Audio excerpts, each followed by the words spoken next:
Welcome everybody, and I think I saw some of you just 24 hours ago, so good to see everybody again. We're doing this by Zoom. We're going to try and keep it a little bit briefer than normal. We don't have a guest speaker. So Patrick, I think you said that we have 9 of our 10 board members, so let us declare a quorum and then move ahead.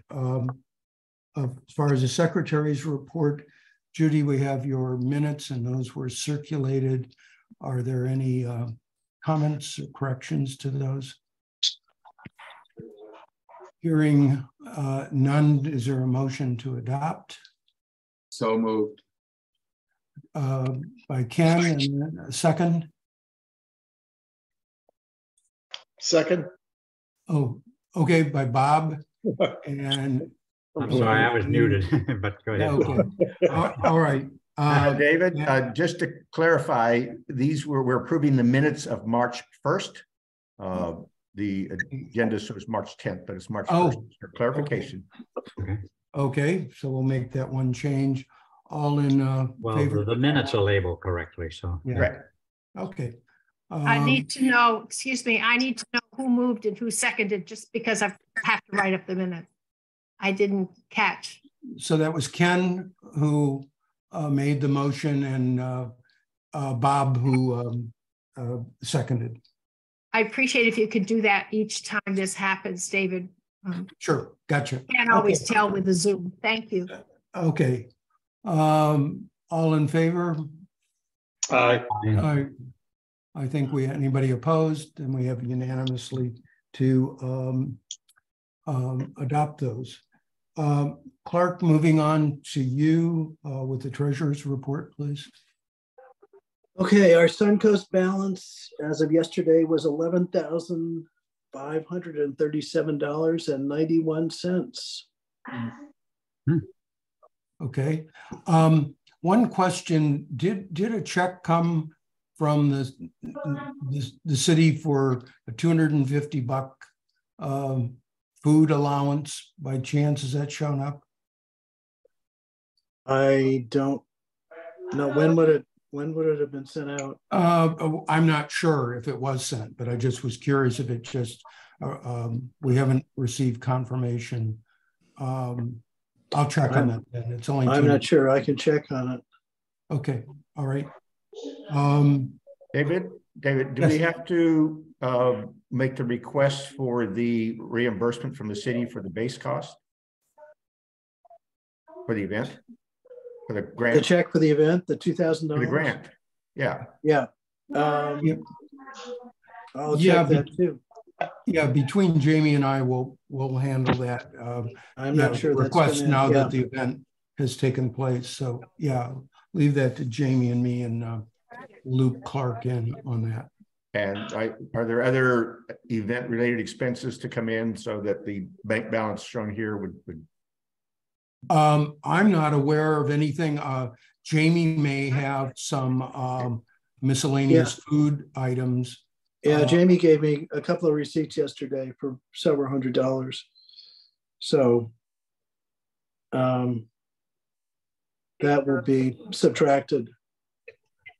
Plus, we've got that quarterly check from Parsons Marketing, right? That will knock off $3,000. Okay. Any further discussion on finance-related matters? Okay. New business. We have a new member, and I wonder, is David Daly on the call? Are we seeing David from 100 Central? No, and Patrick, refresh my memory, 100 Central was a member some years back? No, to my knowledge. No, 100 Central was, Elsie Sousa was the president, and Pat Kelly, and 100 Central was a member in the past. Oh, they were a member. Okay. Yes. Yeah. Okay. So we want to re-welcome them, I guess. It's nice to have Good them. to see them back. Good to see them back. And I guess we need a motion to accept them as members, and somebody like to make a motion. So So moved. moved. And a first by Peter and a second. Is there a second? Second. Okay, and that's Ken. I recognize the voice. Any discussion? All in favor? Aye. Well, welcome 100 Central.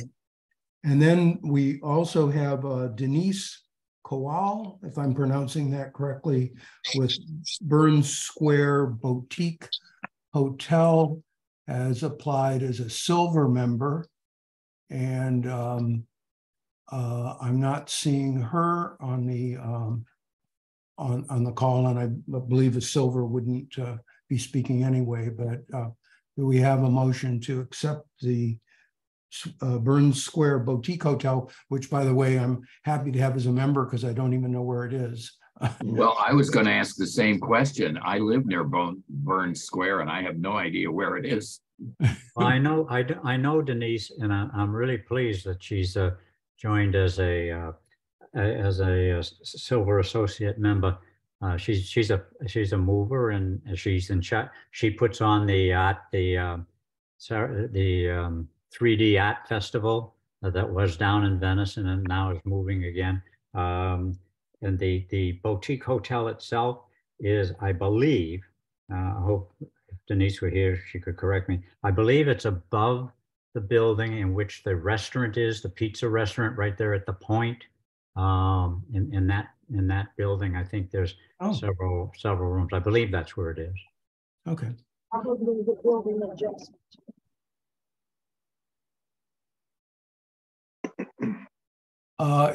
If you're not speaking, please mute. I don't know where that, if that was a comment or a background comment. So we need a motion to accept Denise and the Boutique Hotel as a silver associate. Is there a motion for that? I motion to accept Boutique Hotel. This is Kathy Sellers. Thank you, Kathy. And is there a second? I second. Okay. All in favor? That's Peter. Yeah. Okay. Yeah. All in favor? I welcome Denise and your hotel. Moving ahead, city update.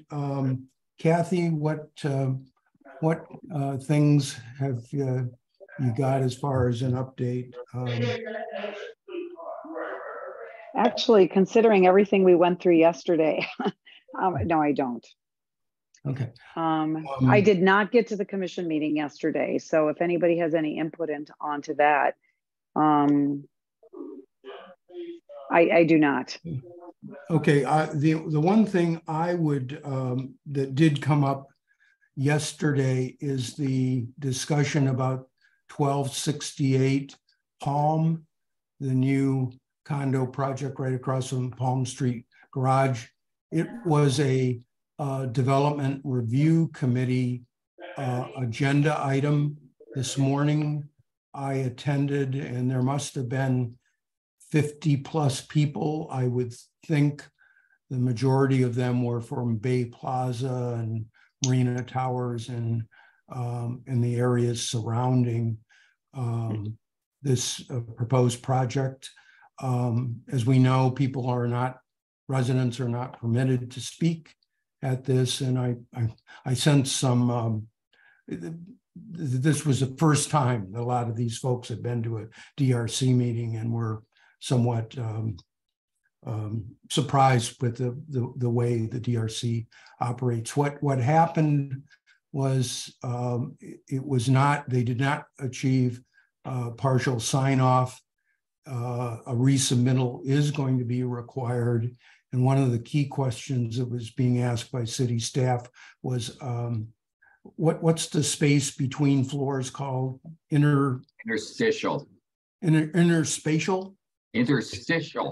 Interstitial. Okay, well, there was questions about the amount of interstitial space and was as much required as they were asking for, and they were asked some other questions, and they are to be coming back to the DRC with responses to those. So they didn't have an answer? They did. Their answer was something like each of the unit owners are going to be able to do some fairly significant customizations, and that because of plumbing and other modifications you would make to a unit, that more space was needed because of all the stuff that may be going on in that cavity. It was space. It is a lot of space. What, in as much as 5 feet in some the penthouse unit or something? I don't know. Whatever the heck it is, it's a lot. But that was they were supposed to come back with more specifics on that, I guess, to some extent justifying their case for that. So it'll be coming back. I think in addition to what was covered yesterday, I'm not thinking of anything else at this point. David, is there anything on the upcoming commission meeting? There's a workshop on the 10th yet, or there's a workshop on, is it budgets that's coming up? Is there something you can? Yeah, what came out of the blue yesterday, it was a surprise to me that it was announced a workshop this coming Monday with 2 agenda items. One was a discussion of the FY24 budget, and I presume they would also discuss the CIP, you know, as part of that. And then the other agenda item is a direction or a discussion of special events procedures, special events policies. We know, I think I reported that I met the Jennifer Johansson, something like that, who has recently taken over Stevie Freeman Montez's old job and has assumed responsibility for special events. So I think amongst things, she's has maybe some ideas and looking for direction on special events. I might add, she's an attorney by training. So, are you aware of any proposals or what Nope. she wants to change? No, there's nothing attached, and that's. I'm glad you brought it up because I can make an inquiry from her, or somebody can make an inquiry, or you know what's going to be on the table. Yeah.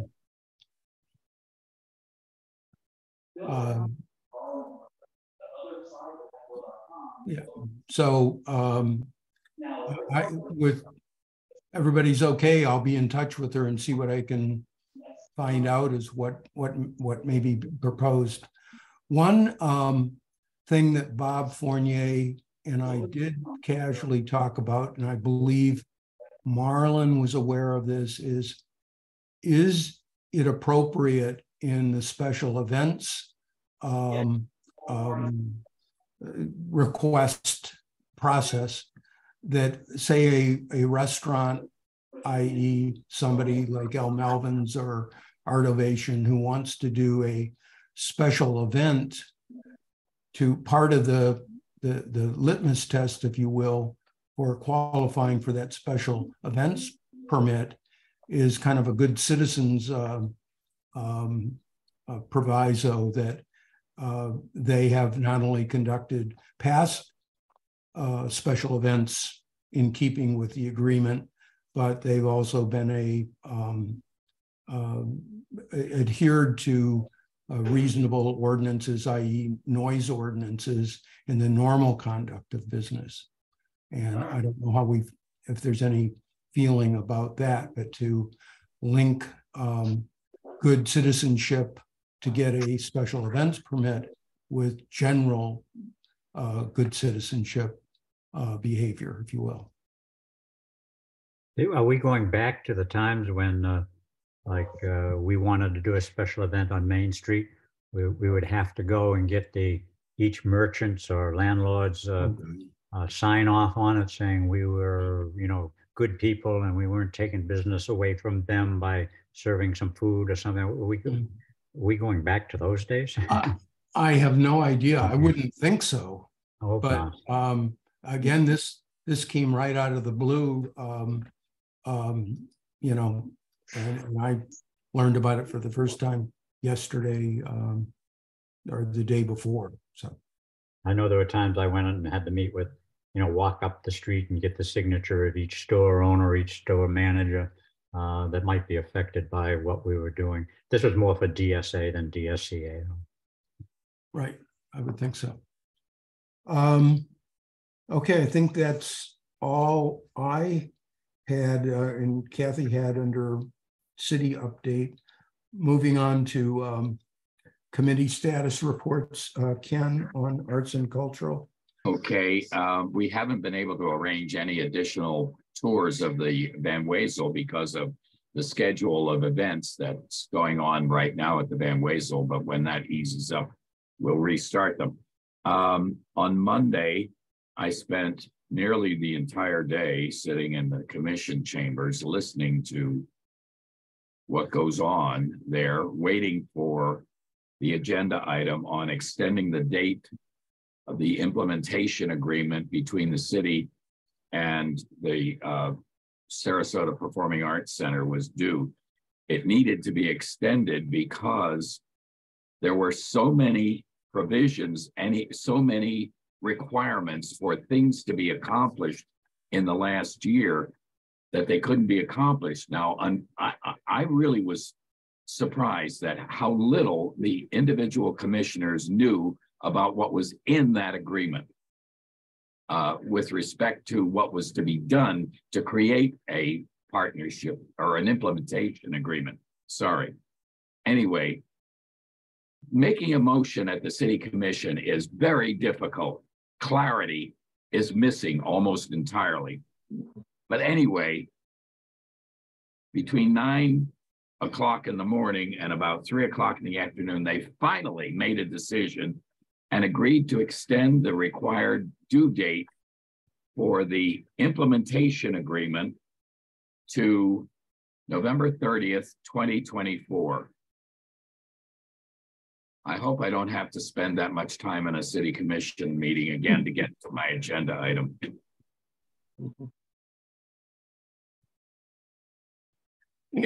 Ken, were there any strings attached to that? No. Well, yes, there was one. There was one.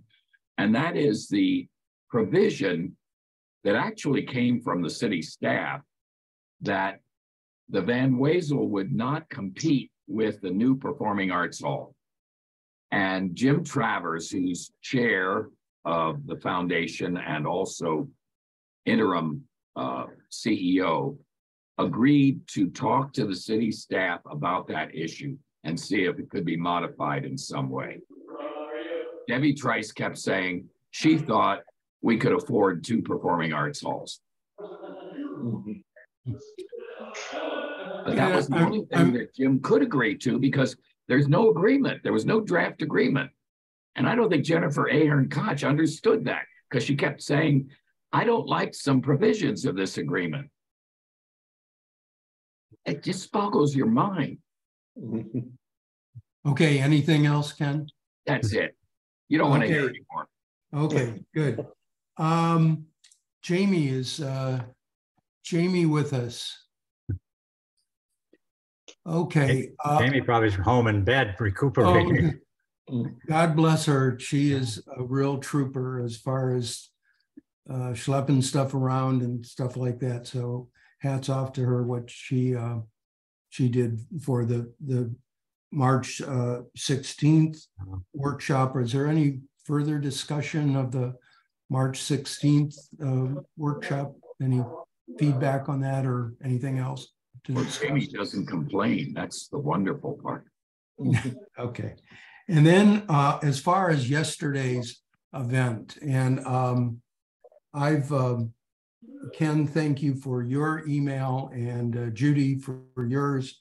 And the first thing I want to say is I think there were some good things about that, but I want to, in a way, apologize for the selection. The selection, I think the panelists might have been, could have been a little bit better. And I felt that I was speaking too much. Let me just be blunt.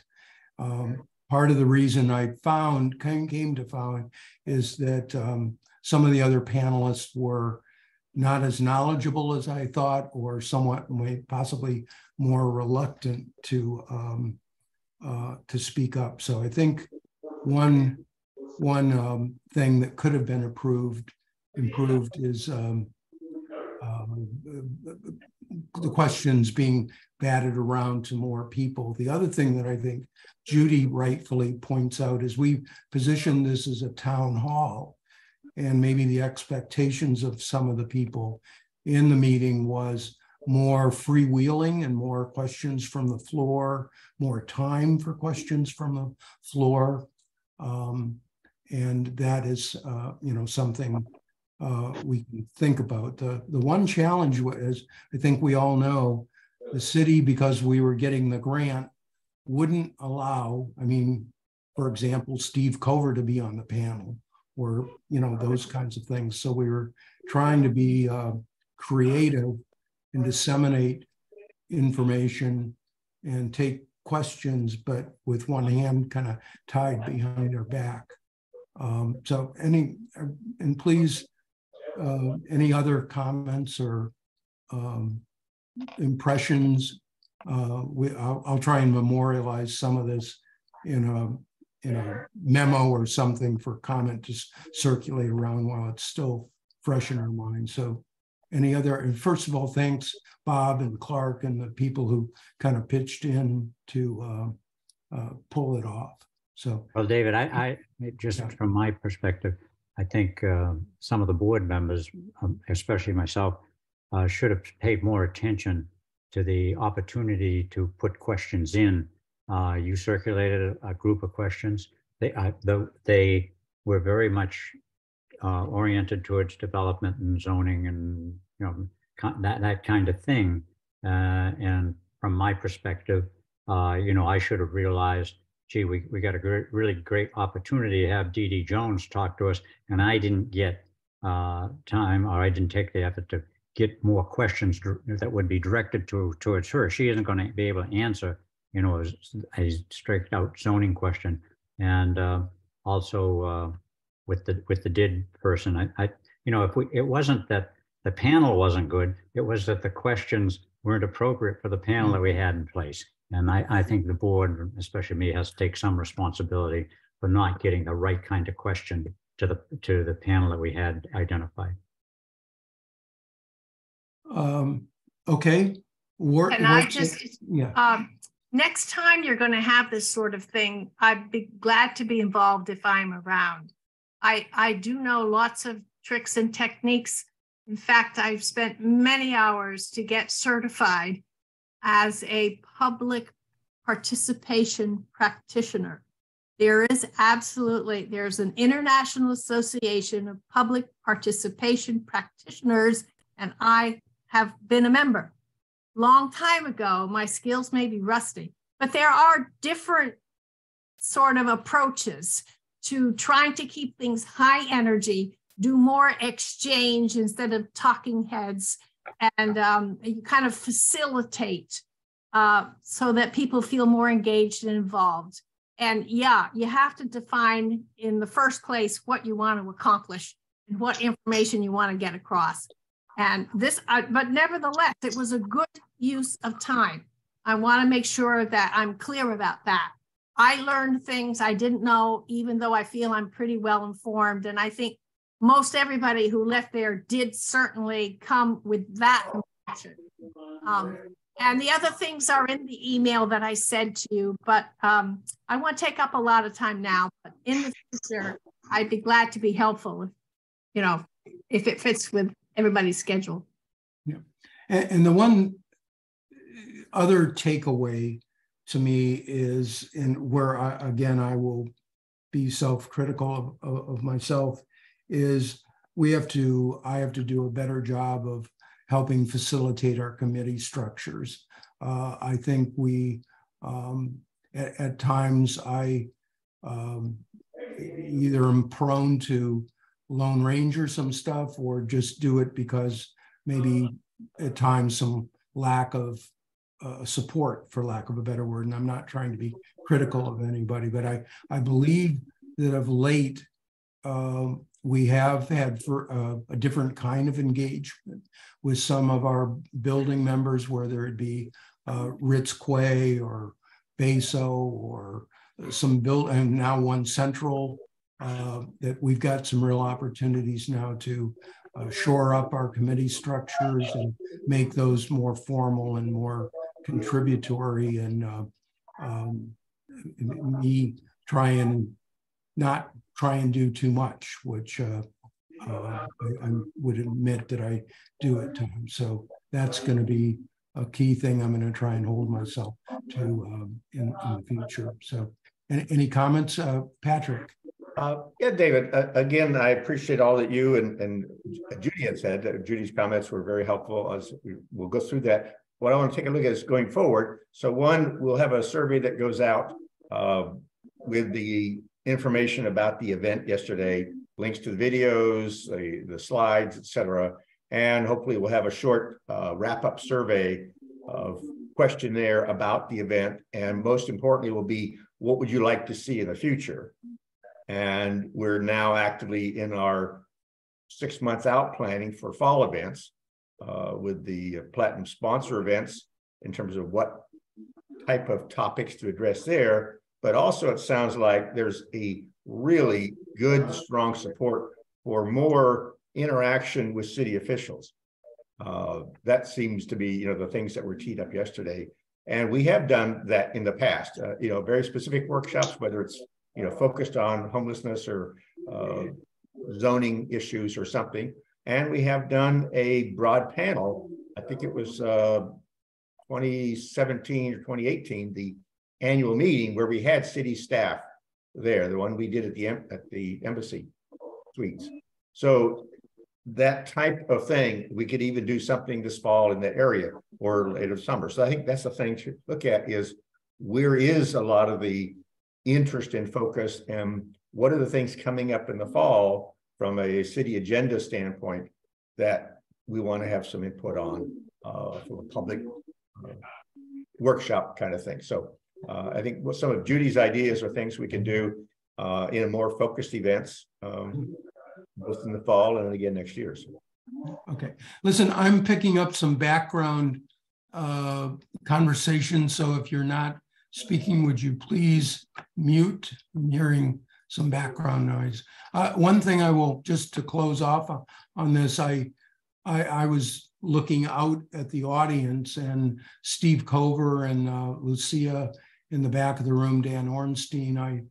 Comments made by Steve and Lucia, I think, were, whatever self-criticism we have of the event, I think that they were reasonably happy. And I think they saw, hopefully, some of the questions, kind of a balanced answer, for lack of a better word, or, kind of reasonable positions being expressed by, people on the panel. And I think it's something that we can potentially build on. Was, Patrick, as you say, maybe the door open a bit more than in the past for different kinds of engagement. So, okay, let's move on to green space. Patrick? I have nothing to report, although coming out of the meeting yesterday, one of the things I would like to do is arrange a meeting where we could engage with the Parks and Rec to discuss some things that have come up, primarily oriented around the amenities for our parks in the downtown area. One thing the Bay Park has done is shine what you can do with park amenities that helps activate the park, and not only programs, but just physical things in the park too. But how to keep it working. And so I think there's an opportunity for us to like learn from that and look at the needs of all the other parklets that are in our 1.8 square miles, and what else, what's the inventory of what's there, what else can be done. Interesting enough, a lot of the parks don't have water fountains. Mm-hmm. Not everybody runs around with their water bottles all the time, and might need a place to get a water when other food service places aren't open or something. Mm-hmm. So little things like that, that I think as we've seen more and more people on the streets and walking, and a need for the restorative parks is something to take a look at following up from this. So that's something from the green space. And then the second area we had talked about previously was with the city's tree inventory, is how we can engage with them on the tree program. When I had reached out to the contacts there, that was still an unknown as to who was going to pick up the urban forestry. It had been the purview of the senior arborist, and when he left, it was left up in the air and was supposedly to be decided by Mr. Steve Cohen, which seems like an odd place to put trees and so forth under the planning department. But that, so be as it is, but that has not been decided. So there's not, it's hard to engage if we don't have a focal point there. So that's an ongoing thing too. So that's all I have to read. Just let me comment on your about Parks and Rec and amenities. It's my understanding that Jerry Fogel will be presenting at the prep board meeting here in 10 or 12 days.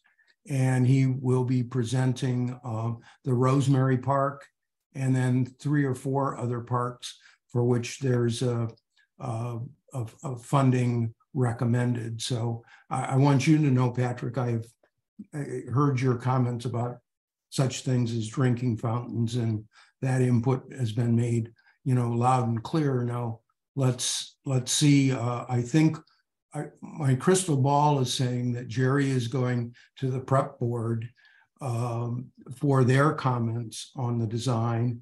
And then the next step would be to go to the city commission asking for the money to implement on the design. So in the coming weeks here, I think there's going to be time. Jerry has told me that they are seriously looking at larger trees, specimen trees, if you will, for the park using tree mitigation money. So that is on the table. But well, they can get 15 gumbo limbos right now from the Hyatt parking lot. Block 7-8 of the Quay, the Hyatt parking lot has 15 mature gumbo limbos that are slated to be chopped down and bulldozed away. What kind of trees are those? They sound like a dance. What are they? The black olives. Are they black olives? They what? Black olive trees? No, black no. Gumbo limbos. No, I'm sorry, not gumbo limbos. They're black olives. I'm sorry. Black olives. I'm misrepresenting. Gumbo limbos is totally separate, right? Okay, well that's okay. Black olives that's new news to me. Okay, let me. Things like that is how maybe there could be more interaction between the silos in our government, between Parks and Rec and Development Services, that digs them up, and Parks and Rec that goes and buys and plants new ones. Okay, moving on to homeless, Peter. Yes, quickly. If you look at the wonderful minutes that Janet put together on paragraph 8 of the past minutes, they're really terrific and outlined what we were going to do at the March 15th Homeless Committee, in which we continued to stratify the demographic of the city between especially new residents and longer existing residents, and how we need to approach strategies to provide information that keeps both parties interested and both parties well informed from their own knowledge base. We had a good discussion on those things. And actually, we brought in Lauren Bowen from Suncoast Partnership, who is the manager of housing opportunities And she gave an outline of the number of programs that she has responsibility for, and a couple of other programs at Suncoast Partnership that most of the committee were pretty excited about. And in fact, we've started even using some of them to enhance our next meeting, which will be April 20th, to continue this discussion of bringing about an education program or endeavor to the DSCA board for approval in moving forward and trying to keep our whole population of residents informed and interested in the homeless committees. Okay. That's it. Okay. Moving on to health and safety. Kathy, are you there? Kathy may have dropped off. Okay. Kathy, Jamie and I met with Chief Touche on about a week ago in preparation for the town hall yesterday to, kind of get an idea of what's going on.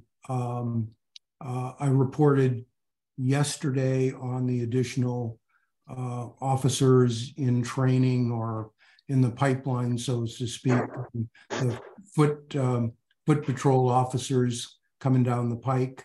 One thing the chief did surface again, and this, Peter, you'll recall, it's as much as a year ago, Danny Robbins, our police liaison officer, approached us about I'm forgetting the name of it. Can you? It's a resident. Well, a community watch program. A community watch, for lack of a better word, okay. Where people would become trained, sign up, become trained, oriented, and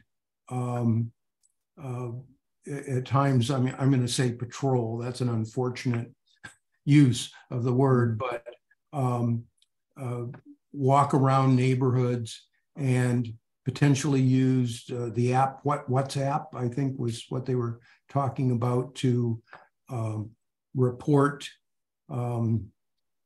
any behaviors that were off kilter, and this is where I get concerned about, what is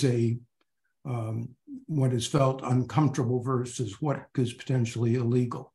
I think, David, what they were trying to do is formalize the informal movement of residents as it takes place anyway. Some people walk their dogs at 4:30 a.m. in the morning and think about grand thoughts, but they may see things that they need to report but are reluctant. In the community watch program, they were trying to find ways where a resident just in moving about could make a report about an incident or concern or whatever that doesn't go into detail, or there's some trash on the sidewalk or something, but just as you move about in your daily perspective, you could use your cell phone or have a special number to dial in, take a picture on your camera and send it to the officer and so forth. So it's a nice idea, but as I started to explain it, as I started to explore it last year,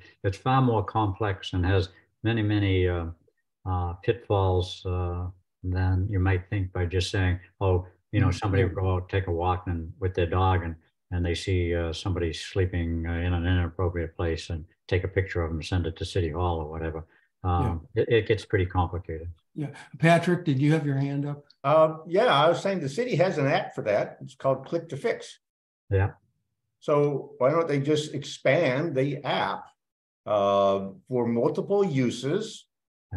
We've been urging them to expand the app to allow you to capture optionally your name and address on a code compliance. In other words, it's not obvious to the end user if what they see is a hot team issue or potentially a code compliance issue or simply something that needs other departmental input. I think what they were doing, Patrick, I think what they're doing is they're trying to get us to have a little committee and get ideas just like that as to how to make a community watch program work with existing resources and not spend any more money on it. Yeah, and I will say this. So with everything else going on, you know, Peter, you and I know from a year ago, there was some discussion about piloting this in the Rosemary or somewhere, and we just didn't follow through. It looks like it's something they're quite interested in, and we're going to have to come up with a way to consider it. I will say that Kathy and Jamie seem interested. Jamie indicated, as busy as she is, that it is something that, because of the nature of her, her work, that she's got spells of time where she might be able to work on this. So I think it's something with Kathy and Jamie that we might have some partners here to help us look at this. But sorry to insert a sour note here, but in terms of this click to fix, I'm just curious as what you have been hearing. All I can say is I've brought this notion, this capacity that people have up to people who work on Golden Gate Point, and they all laugh at me and said, oh, I've tried it. They never get back to me. They just gave up on it. If it's attended to in other places or to other groups of people, then that's great. But people that I talk to regularly don't have much faith in it. So expanding it, I'm not sure where that would take you. Judy, I would agree with you 100%. I agree with Judy 100%, but it's an opportunity for the city to really discuss whether or not they want to truly have interactive feedback, which means telling the person who sent it in, yes, it's been received, and here's what we're doing. And then he updates that, they get updated on. It's a one-way system. I fully agree. It's opaque. And if they truly want good feedback, it's going to have to be bi-directional in some ways. Okay, Roger. You're right. It should exist. Whether or not they use it the right way is beside the point. It still should exist. Okay, Roger. I've had excellent results from everything that I've turned in. It's been done within a day or a week. It's been fine as far as we're concerned in our neighborhood. I just want to report. Oh, good. Okay. All right. To be continued, Peter. I'll talk to you offline about this police thing. And I would say the meeting with the chief was very cordial, and they really seem that DSCA has their ear, and we've got an open door of communications with them as appropriately needed. Moving ahead, transportation, Roger. Okay, 3 quick things. 2 focused on the Gulfstream roundabout. The hawk signals and the pedestrian crossings are going to be activated this spring. And the tourist season. And then the third thing I haven't tried it personally, but I understand the elevators are fixed in the city parking garages. And yes. That's good news. Yes, they have been. Yeah, at the opera, I had to walk up 4 floors to find my car, but other than that, and that for the moment, I do have a briefing coming up on some transportation issues, but I have nothing further to report at this point. One thing I might add here, this is kind of the EDCM, Engineering Design Criteria Manual, which kind of falls between, I guess, green space and transportation. We do have a meeting set up May 18th. We had a group assembled here, I don't know, when was that, a couple months ago. They want to come forward with an update of where they are. I've secured meeting space at the Gulf Coast Community Foundation, which thank you, Patrick. I mean, they've got really nice facilities. So, stay tuned for that. It's over a month off, but some kind of update on that. Okay. Zoning. My understanding is that based on the town hall that Steve Cover and Planning held here, what was that, 3 or so weeks ago, that the planning staff are proceeding to draft specific text amendments, and that if I'm not mistaken, I believe it's the intention to bring those forward to the commission for approval in the not too distant future, as in possibly later this month. Does anybody know anything about this or where things stand? And at one point, I believe Steve had committed to put some of this draft stuff up at the city website. I mean, to be honest with you, I haven't looked, but is it, we don't have anything to react to at this point, I guess. We had certainly provided some input in our sessions, but I don't know where things stand. Let me see what I can find out, okay? The one park situation loosely is zoning that is coming back before the planning board on the 12th at 9 o'clock.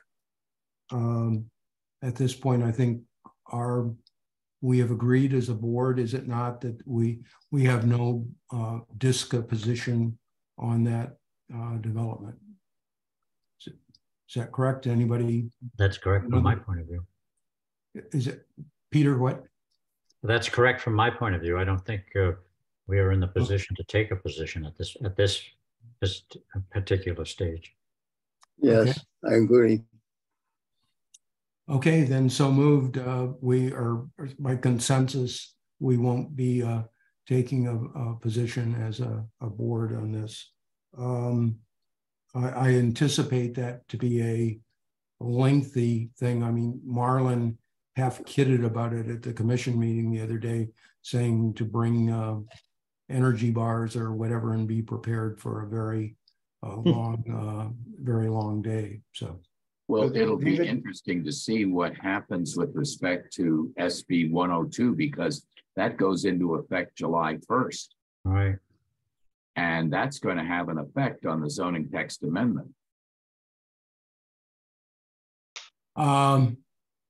Yeah, and I mean, that said, would things does that call for grandfathering, or what? Do you know how that would work if something is on the books before well, then? I imagine that zoning text amendment won't go into effect before July 1st. Right. And if there are conflicts between that and the state law, we've got a problem. The city ordinance won't be enforceable. Okay. The other thing too, David, just real quickly on the April 12th, next Wednesday's planning board meeting, which is a continuation of their March planning board meeting. There was discussion at prior city commission about curtailing public input. And if there's any opportunity for feedback to commissioners, curtailing public input should not be considered cutting back the amount of time from 3 minutes to 2 minutes or 1 minute, simply because you have 90 people who want to voice their opinion. You know, to me, it's a procedural thing that we should be aware of. And I'm not saying we take a position on this right now because it's not been proposed, but that is something that is a procedural thing that would fall into the area where we do have SB 102 does have a provision in it which would restrict public input with respect to attainable housing projects. Well, that's a separate issue. Yes, I agree. It would minimize public input. Okay. Okay, Bob, Bay Park Conservancy. Yep, I just have a few things. I mean, obviously there's a new CEO that is a fully paid CEO, and A.G. Lafley, who will stay involved with the project, will obviously still be on board, and who, in my opinion, has accomplished an incredible amount of credibility for that project. The other thing, at the last city commission meeting, the city commissioners approved the zoning change for Centennial Park, so that the Centennial Park and the Bay Park are essentially under the same zoning conditions.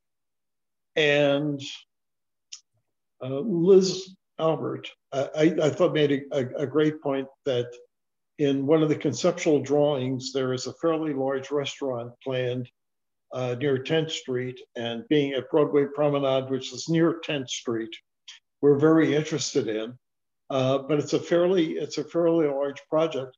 And I think the attitude is, if some of these things have been approved conceptually, let's not micromanage if it's going to be painted blue or pink or yellow. And I believe going forward, I sort of suspect that that's the attitude. I think there's a certain level of confidence that's been built up into this project now, particularly with the success of phase one. And I think their community outreach continues to be first rate. And it was interesting to see Bill Waddell from the Bay Park project at our meeting yesterday. In fact, I was kind of surprised to see him there, but I was pleased to see him there. And so that is Bob, Bill Waddell was there as a future resident of Baso. He did not register as a BPC. But was pleased to see him there. Yes, I'm glad he was there. Yes, to hear.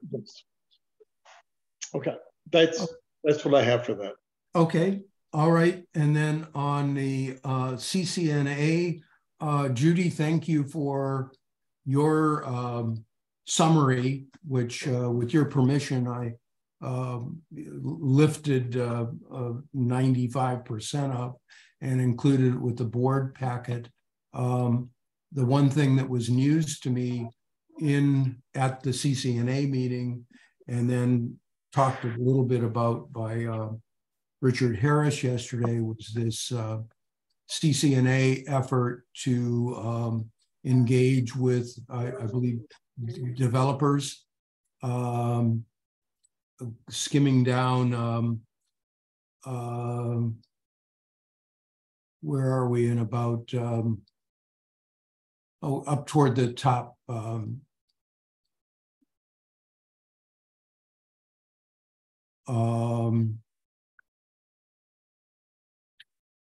Oh yeah, just starting at that first paragraph. Whoop.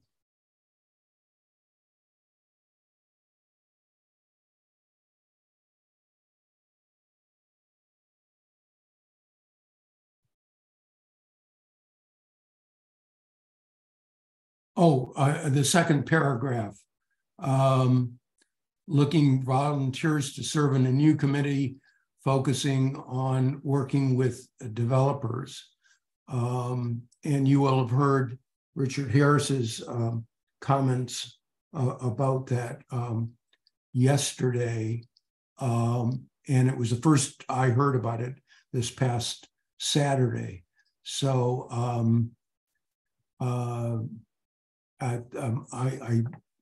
have not discussed it in detail. Is there feedback from board members here on this, and what is the appropriate DSCA asking to be involved in this, or not, or what guidance do we have?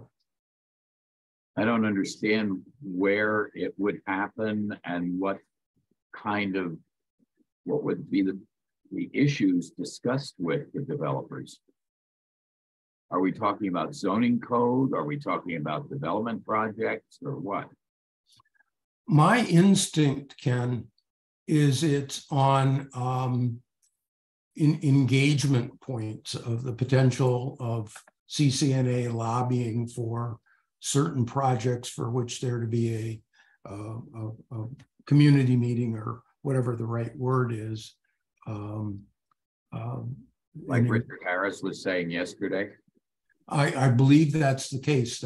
It's sketchy to me, but you will, you know, he used the analogy of what, a three-legged stool, you know, of developers, residents, and city staff, and that developers had to be part of the equation or things weren't going to work or something like that. So I've not been privy to any of these conversations. I think we need more detail about the nature of the working with. Yep. What that means. Yep. Any other comments on that? I mean, well, David, you know, in the past for something like this, we've used one of our committees, typically a zoning committee, for this because it is related to developments that come about, and the controlling code is the zoning code for what developers can do and what citizens can do, and that's how the community workshop process works through that zoning codes. So that has been our vehicle to both discuss this internally and then get volunteers to them who then might represent us through that committee onto a CCNA type thing. It was my understanding from what Harris was saying that they are trying to work through a series of proposals that would give a little more meat to the meaningful neighborhood input through the community workshop process. And so getting both resident and developer kind of input before you take it to the city staff to say, we can agree on this, can you agree with this, and can we come up with something that works for all three sets of stakeholders? So that to me would be a suggested way to move forward on that. okay. All right, let me We have to find out what he meant. Yeah, I mean, we need more details for sure. Yep. Okay. But let me just add quickly, if you don't mind, my giving you examples. As I've said, I think in other settings, we have 7 development projects going on our little peninsula.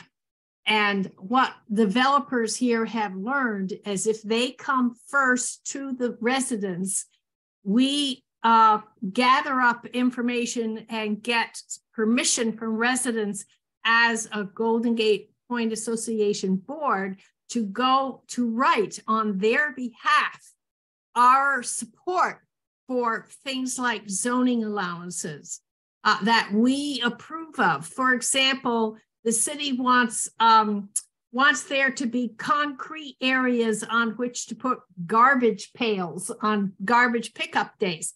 We oppose that and would rather see, you know, more landscaping and less concrete. So we write a letter asking that the developer be given that allowance. That's just one example.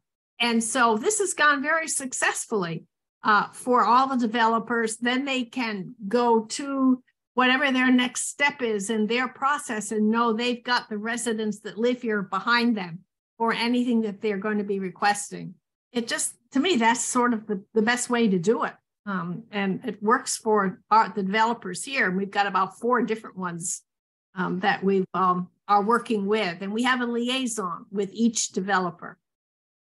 That's Judy, by the way, is there a write-up on any kind of process or protocol that you and have been using, an outline? Well, if you want, I'll just I'll write up a paragraph that puts that in better expression. Okay. I'll deal with it with Joan Lovell, who's our board chair, so that you'll get a feel for how this process had worked and how it was set up and the way, you know, it'll be half a page at most. So I'll get that done. Okay. That's all I've got for the CCNA. On the Rosemary District Association, I don't think I have anything other than I think that the park project is on the way to happening. I know, again, Patrick, I know you have some input, but I you know, certainly make sure that that's taken into consideration. But I'm hopeful by the end of the year we may have a park. That's all I've got on the Rosemary at the moment. We have any Platinum Associates in? Anika? Annika's on to go through that. Annika?